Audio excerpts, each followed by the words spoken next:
Hubungan internasional bukan sekedar hubungan antar negara.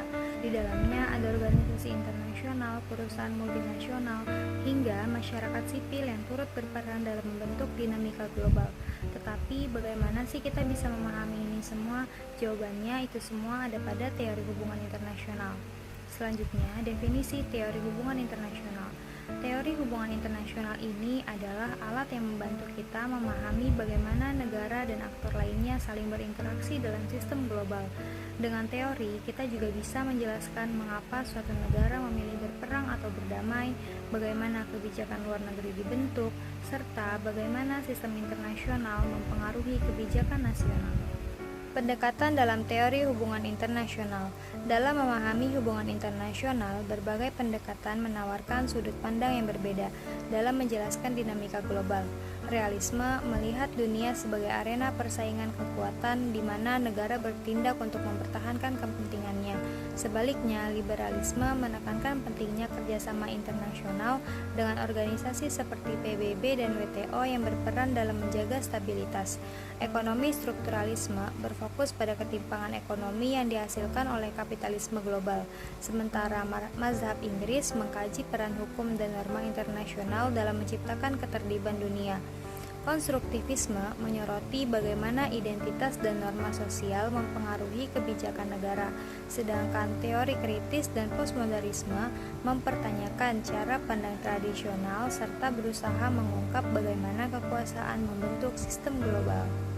Epistemologi, metodologi, dan ontologi dalam hubungan internasional. Dalam memahami teori hubungan internasional, kita harus memahami 3 aspek penting, yaitu epistemologi, metodologi, dan ontologi. Yang pertama, epistemologi. Epistemologi adalah cara kita memperoleh pengetahuan tentang hubungan internasional. Positivisme percaya bahwa kita harus mengandalkan data empiris, sementara Postpositivis menekankan peran norma dan ide dalam membentuk realitas global. Yang kedua, metodologi. Metodologi adalah cara penelitian yang dilakukan. Pendekatan positivis lebih sering menggunakan metode kuantitatif. Metode kuantitatif seperti analisis data statistik, sedangkan pendekatan postpositivis lebih sering memakai metode kualitatif seperti studi kasus dan analisis wacana. Yang terakhir atau yang ketiga ada ontologi. Ontologi adalah cara kita melihat realitas. Apakah hubungan internasional ditentukan oleh kekuatan materi seperti ekonomi dan militer, ataukah lebih dipengaruhi oleh norma, identitas, dan konstruksi sosial? Sejarah teori hubungan internasional. Sejarah perkembangan teori hubungan internasional ini mencerminkan perubahan dalam politik dunia. Setelah Perang Dunia I, idealisme mendominasi dengan harapan bahwa hukum internasional dan diplomasi dapat mencegah perang. Namun, pendekatan ini diuji setelah Perang Dunia II, yang kemudian melahirkanlah realisme sebagai teori dominan.